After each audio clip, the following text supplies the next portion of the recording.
ಸಂಪೂರ್ಣವಾಗಿ ಜೂನ್ನಲ್ಲಿ ರಾಮನ ದರ್ಬಾರ್ ಪ್ರಾರಂಭವಾಗುತ್ತೆ ಅಂತ ಹೇಳಿ ಗೋಪಾಲ್ಜಿ ಮಾಹಿತಿಯನ್ನ ಹಂಚಿಕೊಂಡಿದ್ದಾರೆ. ಮುಂದಿನ 10 ದಿನಗಳಲ್ಲಿ ಕೆತ್ತನೆ ಕಾರ್ಯ ಸಂಪೂರ್ಣವಾಗುತ್ತೆ ಅಂತ ಹೇಳಿ ಬೀದರ್ನಲ್ಲಿ ವಿಎಚ್ಪಿ ನಾಯಕ ಗೋಪಾಲ್ಜಿ ಮಾಹಿತಿಯನ್ನ ಹಂಚಿಕೊಂಡಿದ್ದಾರೆ. ಜೂನ್ ಮೊದಲ ವಾರದಲ್ಲಿ ರಾಮ ದರ್ಬಾರ್ ಶುರುವಾಗುತ್ತೆ, ರಾಮದೇವರ ಪ್ರತಿಷ್ಠಾಪನೆ ಮಾಡಲಾಗುತ್ತೆ ಅಂತ ಕೂಡ ಇದೇ ಸಂದರ್ಭದಲ್ಲಿ ವಿಎಚ್ಪಿ ನಾಯಕ ಗೋಪಾಲ್ಜಿ ಮಾಹಿತಿ ಹಂಚಿಕೊಂಡಿದ್ದಾರೆ.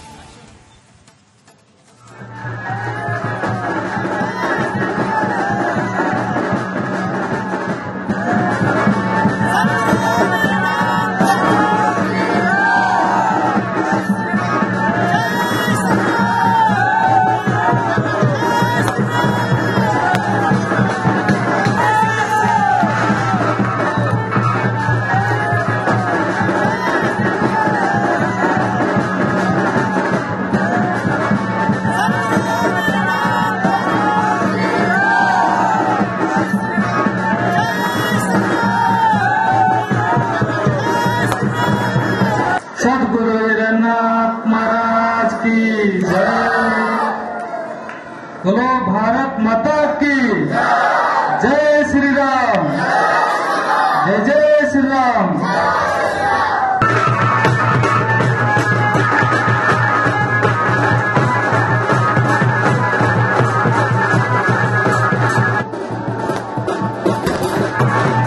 ಇಡೀ ವಿಶ್ವದ ಗಮನ ಸೆಳೆದಿರುವ ಶ್ರೀರಾಮನ ಜನ್ಮಭೂಮಿಯಲ್ಲಿ ರಾಮ ಮಂದಿರ ನಿರ್ಮಾಣ ಆಗ್ತಾ ಇದೆ. ನಮ್ಮದೇ ರಾಜ್ಯದವರು ನಿರ್ಮಾಣದ ಉಸ್ತುವಾರಿ ಹೊತ್ತಿದ್ದಾರೆ. ಗೋಪಾಲ್ಜಿ ಅವರು ನಮ್ಮ ಜೊತೆ ಇದ್ದಾರೆ. ಸರ್, ಈ ಒಂದು ಭೂಮಿ ಬಂದಿರ್ತಾವು.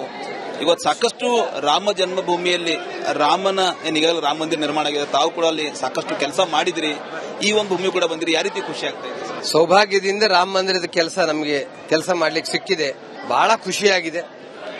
ದತ್ತನ ಕ್ಷೇತ್ರ, ವೀರನಾಥ್ ಮಹಾರಾಜರ ತಪಸ್ಯ ಕ್ಷೇತ್ರ ಮತ್ತು ನಮ್ಮ ಬಾಬುರಾವ್ ಮಹಾರಾಜರು ಪ್ರತ್ಯಕ್ಷ ಜನರಲ್ಲಿ ಭಕ್ತಿ ಭಾವನೆ ಬೆಳೆಸ್ತಾ ಇರುವಂತಹ ಮಹಾ ತಪಸ್ವಿ, ನೋಡ್ಲಿಕ್ಕೆ ಸರಳ ಕಾಣಿಸ್ತಾರ ಅಂತ ಒಂದು ಕ್ಷೇತ್ರಕ್ಕೆ ಬರುವಂತ ಅವಕಾಶ ಲಭ್ಯವಾಗಿದೆ. ಬಹಳ ಖುಷಿಯಾಗಿದೆ. ತಾವು ಕೂಡ ಅಲ್ಲಿ ಆ ಒಂದು ಕಾರ್ಯದಲ್ಲಿ ಪಾಲ್ಗೊಂಡಿರಿ. 24/7 ವರ್ಕ್ ಮಾಡಿದಿರಿ. ಸಾಕಷ್ಟು ಇವತ್ತು ಈ ಒಂದು ಭೂಮಿ ಬಂದಿರೋ ಒಂದು ರಾಮ್ ಬಂದಂಗೆ ಆಗಿದೆ. ಎಲ್ಲ ಗ್ರಾಮದಲ್ಲಿ ಖುಷಿ ಸಂಭ್ರಮ, ಸಾಕಷ್ಟು ಒಂದು ಗೌರವ ಕೊಡ್ತಾ ಇದ್ದಾರೆ. ಯಾವ ರೀತಿ ಖುಷಿ ಆಗ್ತದೆ? ಏನ್ ಹೇಳ್ಬೇಕು ಜನರಿಗೆ? ಅದು ಜನರ ಭಕ್ತಿ, ನಂದೇನಿಲ್ಲ ಇದ್ರೊಳಗೆ. ಎಲ್ಲ ರಾಮಂದು ಜನರದ್ದು, ನಂದೇನಿಲ್ಲ. ಈಗ ಟೋಟಲಿ ರಾಮ ಮಂದಿರ ನಡೀತಾ ಇದೆ ಸರ್. ಯಾವಾಗ ಕಂಪ್ಲೀಟ್ ಆಗ್ಬಹುದು, ಯಾವಾಗ ಮುಗಿಬಹುದು, ಏನ್ ಹೇಳ್ತಾರೆ? ಇನ್ನು 10 ದಿನದೊಳಗೆ ಶ್ರೀರಾಮ ಮಂದಿರದ ಕಲ್ಲಿನ ಕಳಶ ಕೂಡ್ತು. ಅಲ್ಲಿಗೆ ರಾಮ ಮಂದಿರದ ಕಲ್ಲಿನ ಕೆಲಸ ಮುಗಿತು. ಆಮೇಲೆ ಅದಕ್ಕೆ ಧ್ವಜಸ್ತಂಭ ನಿರ್ಮಾಣ ಅದು ಆಗಿದೆ. ಅದನ್ನು ನಿಲ್ಲಿಸಬೇಕು. ಫಿನಿಶಿಂಗ್ ವರ್ಕ್ ಆಗಬೇಕು. ಮೇಲ್ಗಡೆಗೆ ಚಿನ್ನದ ಕಳಶ ಕೂಡಬೇಕು. ಅದೆಲ್ಲ ಆಗ್ಲಿಕ್ಕೆ ಇನ್ನೊಂದು 3-4 ತಿಂಗಳಲ್ಲಿ ಮುಗಿತು. ಅದರ ಸುತ್ತಲೂ ಪ್ರಾಕಾರ ನಿರ್ಮಾಣವಾಗ್ತಿದೆ. ಡಿಸೆಂಬರ್ ವರೆಗೆ ಆ ಎಲ್ಲ ಕೆಲಸ ಮುಗಿತು. ಪ್ರಯಾಗ್ರಾಜ್ ಈಗ ಬರುವಂತ ಜೂನ್ ನಲ್ಲಿ ನಾವು ಮೊದಲನೇ ಮಹಡಿಯಲ್ಲಿ ರಾಮ್ ದರ್ಬಾರ್ ಅನ್ನ ಪ್ರತಿಷ್ಠೆ ಮಾಡ್ತೀವಿ.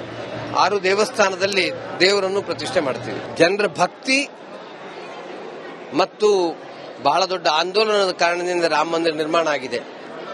ನಾವೆಲ್ಲರೂ ದೇಶದ ಹಿತಕ್ಕಾಗಿ, ಧರ್ಮದ ಹಿತಕ್ಕಾಗಿ, ನಮ್ಮ ಸಮಾಜದ ಹಿತಕ್ಕಾಗಿ ಬದುಕುವ ಸಂಕಲ್ಪ ಮಾಡಿ ವ್ಯವಹಾರದಲ್ಲಿ ರಾಮನ ಜೀವನವನ್ನು ನಮ್ಮ ಜೀವನದಲ್ಲಿ ತರಲಿಕ್ಕೆ ಪ್ರಯತ್ನ ಮಾಡಿದರೆ ಅದಕ್ಕಿಂತ ದೊಡ್ಡ ಸಂಗತಿ ಇನ್ನೇನಿಲ್ಲ.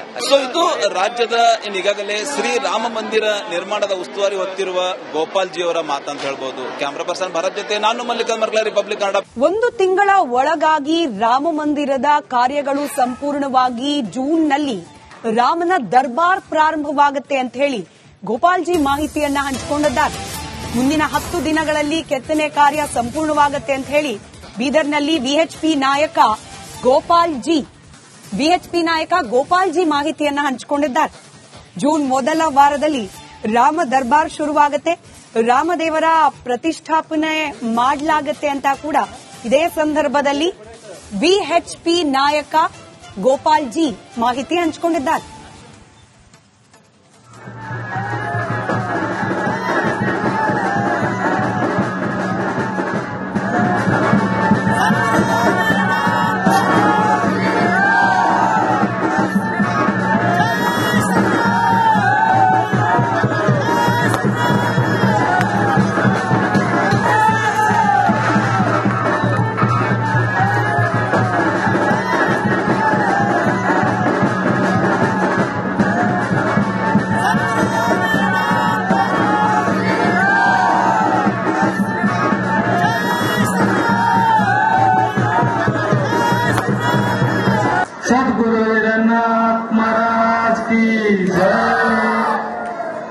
बोलो भारत माता की जय श्री राम, जय जय श्री राम।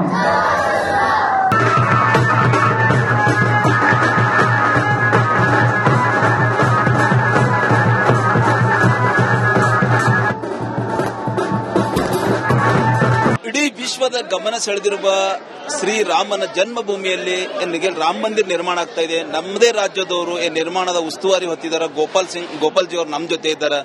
ಸರ್, ಈ ಒಂದು ಭೂಮಿ ಬಂದಿರ್ತಾವು. ಇವತ್ತು ಸಾಕಷ್ಟು ರಾಮ ಜನ್ಮಭೂಮಿಯಲ್ಲಿ ರಾಮನ ಏನಿಗೆಲ್ಲ ರಾಮ ಮಂದಿರ ನಿರ್ಮಾಣ ಆಗಿದೆ. ತಾವು ಕೂಡ ಅಲ್ಲಿ ಸಾಕಷ್ಟು ಕೆಲಸ ಮಾಡಿದ್ರಿ. ಈ ಒಂದು ಭೂಮಿ ಕೂಡ ಬಂದಿರಿ. ಯಾವ ರೀತಿ ಖುಷಿ ಆಗ್ತಾ ಇದೆ? ಸೌಭಾಗ್ಯದಿಂದ ರಾಮ ಮಂದಿರದ ನಮಗೆ ಕೆಲಸ ಮಾಡ್ಲಿಕ್ಕೆ ಸಿಕ್ಕಿದೆ. ಬಹಳ ಖುಷಿಯಾಗಿದೆ. ದತ್ತನ ಕ್ಷೇತ್ರ, ವೀರನಾಥ್ ಮಹಾರಾಜರ ತಪಸ್ಯ ಕ್ಷೇತ್ರ ಮತ್ತು ನಮ್ಮ ಬಾಬುರಾವ್ ಮಹಾರಾಜರು ಪ್ರತ್ಯಕ್ಷ ಜನರಲ್ಲಿ ಭಕ್ತಿ ಭಾವನೆ ಬೆಳೆಸ್ತಾ ಇರುವಂತಹ ಮಹಾ ತಪಸ್ವಿ, ನೋಡ್ಲಿಕ್ಕೆ ಸರಳ ಕಾಣಿಸ್ತಾರ ಅಂತ ಒಂದು ಕ್ಷೇತ್ರಕ್ಕೆ ಬರುವಂತ ಅವಕಾಶ ಲಭ್ಯವಾಗಿದೆ. ಬಹಳ ಖುಷಿಯಾಗಿದೆ. ತಾವು ಕೂಡ ಅಂದ್ರಲ್ಲಿ ಆ ಒಂದು ಕಾರ್ಯದಲ್ಲಿ ಪಾಲ್ಗೊಂಡಿರಿ. 24/7 ವರ್ಕ್ ಮಾಡಿದಿರಿ. ಸಾಕಷ್ಟು ಇವತ್ತು ಈ ಒಂದು ಭೂಮಿ ಬಂದಿರೋ ಒಂದು ರಾಮ್ ಬಂದಂಗೆ ಆಗಿದೆ. ಎಲ್ಲ ಗ್ರಾಮದಲ್ಲಿ ಖುಷಿ ಸಂಭ್ರಮ, ಸಾಕಷ್ಟು ಒಂದು ತಾವು ಗೌರವ ಕೊಡ್ತಾ ಇದ್ದಾರೆ. ಯಾವ ರೀತಿ ಖುಷಿ ಆಗ್ತದೆ? ಏನ್ ಹೇಳ್ಬೇಕಪ್ಪ ಜನರಿಗೆ? ಅದು ಜನರ ಭಕ್ತಿ, ನಂದೇನಿಲ್ಲ ಇದ್ರೊಳಗೆ. ಎಲ್ಲ ರಾಮಂದು ಜನರದ್ದು, ನಂದೇನಿಲ್ಲ. ಈ ಟೋಟಲಿ ರಾಮ ಮಂದಿರ ನಡೀತಾ ಇದೆ ಸರ್. ಎಷ್ಟು ಯಾವಾಗ ಕಂಪ್ಲೀಟ್ ಆಗ್ಬಹುದು, ಯಾವಾಗ ಮುಗಿಬಹುದು, ಏನ್ ಹೇಳ್ತಾರೆ? ಇನ್ನು 10 ದಿನದೊಳಗೆ ಶ್ರೀರಾಮ ಮಂದಿರದ ಕಲ್ಲಿನ ಕಳಶ ಕೂಡ್ತದೆ. ಅಲ್ಲಿಗೆ ರಾಮ ಮಂದಿರದ ಕಲ್ಲಿನ ಕೆಲಸ ಮುಗೀತು. ಆಮೇಲೆ ಅದಕ್ಕೆ ಧ್ವಜಸ್ತಂಭ ನಿರ್ಮಾಣ ಅದು ಆಗಿದೆ. ಅದನ್ನು ನಿಲ್ಲಿಸಬೇಕು. ಫಿನಿಶಿಂಗ್ ವರ್ಕ್ ಆಗಬೇಕು. ಮೇಲ್ಗಡೆಗೆ ಚಿನ್ನದ ಕಳಶ ಕೂಡಬೇಕು. ಅದೆಲ್ಲ ಆಗ್ಲಿಕ್ಕೆ ಇನ್ನೊಂದು 3-4 ತಿಂಗಳಲ್ಲಿ ಮುಗೀತು. ಅದ್ರ ಸುತ್ತಲೂ ಪ್ರಾಕಾರ ನಿರ್ಮಾಣವಾಗ್ತಿದೆ. ಡಿಸೆಂಬರ್ ವರೆಗೆ ಆ ಎಲ್ಲ ಕೆಲಸ ಮುಗೀತು. ಪ್ರಯಾಗ್ರಾಜ್ ಈಗ ಬರುವಂತ ಜೂನ್ ನಲ್ಲಿ ನಾವು ಮೊದಲನೇ ಮಹಡಿಯಲ್ಲಿ ರಾಮ ದರ್ಬಾರನ್ನ ಪ್ರತಿಷ್ಠೆ ಮಾಡ್ತೀವಿ. 6 ದೇವಸ್ಥಾನದಲ್ಲಿ ದೇವರನ್ನು ಪ್ರತಿಷ್ಠೆ ಮಾಡ್ತೀವಿ. ಜನರ ಭಕ್ತಿ ಮತ್ತು ಬಹಳ ದೊಡ್ಡ ಆಂದೋಲನದ ಕಾರಣದಿಂದ ರಾಮ ಮಂದಿರ ನಿರ್ಮಾಣ ಆಗಿದೆ. ನಾವೆಲ್ಲರೂ ದೇಶದ ಹಿತಕ್ಕಾಗಿ, ಧರ್ಮದ ಹಿತಕ್ಕಾಗಿ, ನಮ್ಮ ಸಮಾಜದ ಹಿತಕ್ಕಾಗಿ ಬದುಕುವ ಸಂಕಲ್ಪ ಮಾಡಿ ವ್ಯವಹಾರದಲ್ಲಿ ರಾಮನ ಜೀವನವನ್ನು ನಮ್ಮ ಜೀವನದಲ್ಲಿ ತರಲಿಕ್ಕೆ ಪ್ರಯತ್ನ ಮಾಡಿದರೆ ಅದಕ್ಕಿಂತ ದೊಡ್ಡ ಸಂಗತಿ ಇನ್ನೇನಿಲ್ಲ. ಸೊ ಇದು ರಾಜ್ಯದ ಈಗಾಗಲೇ ಶ್ರೀ ರಾಮ ಮಂದಿರ ನಿರ್ಮಾಣದ ಉಸ್ತುವಾರಿ ಹೊತ್ತಿರುವ ಗೋಪಾಲ್ಜಿ ಅವರ ಮಾತಂತ ಹೇಳ್ಬಹುದು. ಕ್ಯಾಮರಾ ಪರ್ಸನ್ ಭರತ್ ಜೊತೆ ನಾನು ಮಲ್ಲಿಕಾರ್ಜುನ್ ಮರ್ಕಲ, ರಿಪಬ್ಲಿಕ್ ಕನ್ನಡ.